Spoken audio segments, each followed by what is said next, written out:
ॐ अज्ञानं तिमिरान्धस्य ज्ञानाञ्जनशलाकया चक्षुरुन्मीलितं येन तस्मै श्रीगुरवे नमः। नमो विष्णुपादाय कृष्णपृष्ठाय भूतले श्रीमते Bhaktivedanta स्वामिनिति नामिने।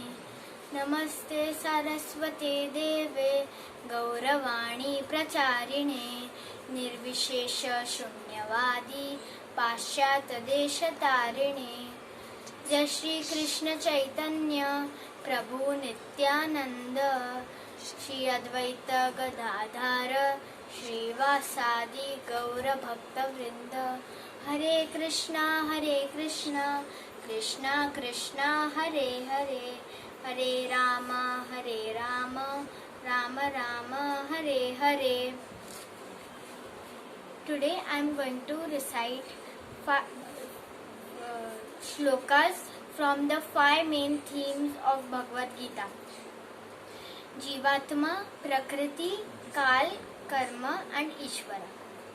Jivatma 2.13 Dehinosmin yata dehe kaumaram yauvanam jara तथा देहांतर प्राप्तिर धीरस्तत्र न मुह्यति.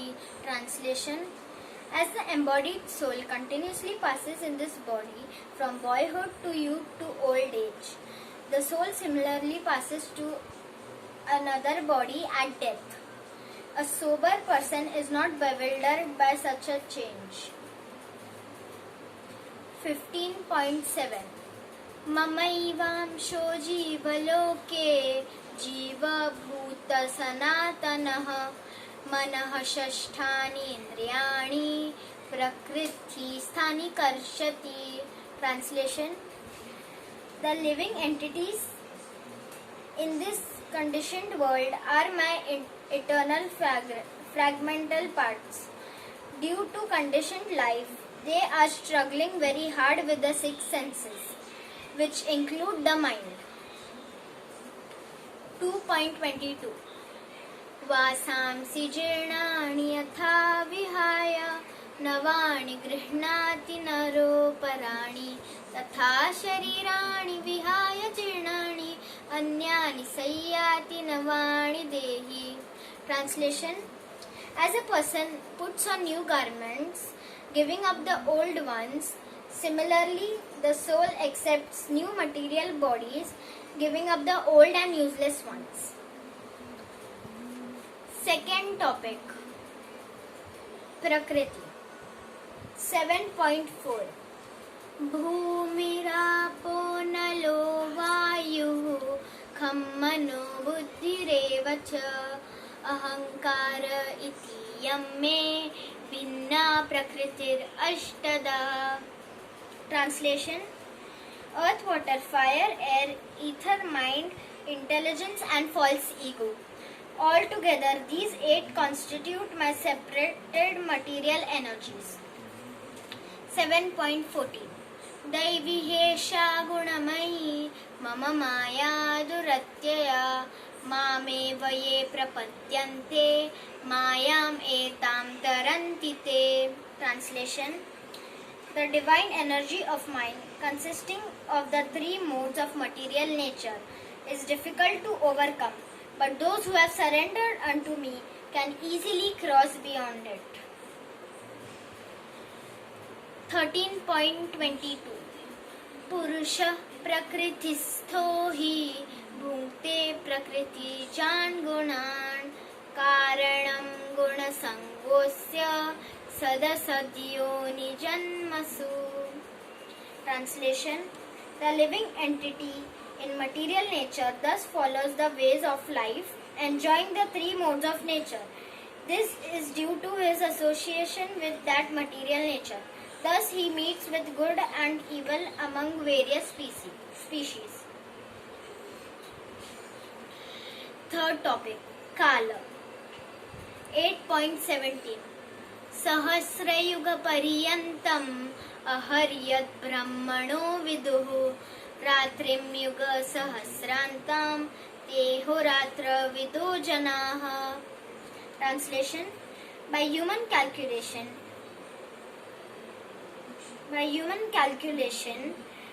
1,000 ages taken together form the duration of Brahma's one day, and such also is the duration of his night.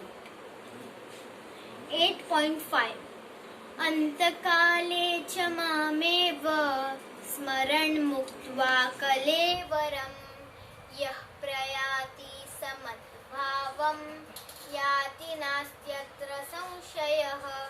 Translation: And whoever at the end of his life quits his body, remembering me alone at once attains my nature. Of this there is no doubt. Fourth topic: Karma. 2.47 कर्मण्येवाधिकारस्ते मा फलेषु कदाचन मा कर्मफलहेतुर्भुर्मा ते संगोऽस्त्वकर्मणि.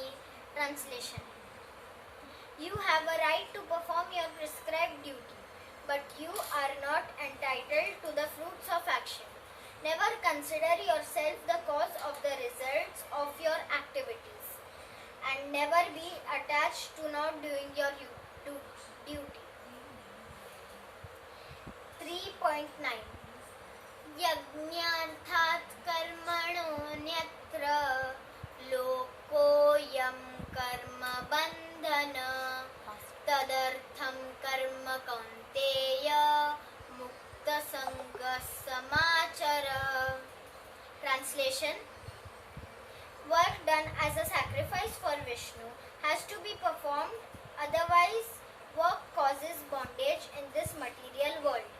Therefore, O son of Kunti, perform your prescribed duties for his satisfaction, and in that way you will always remain free from bondage.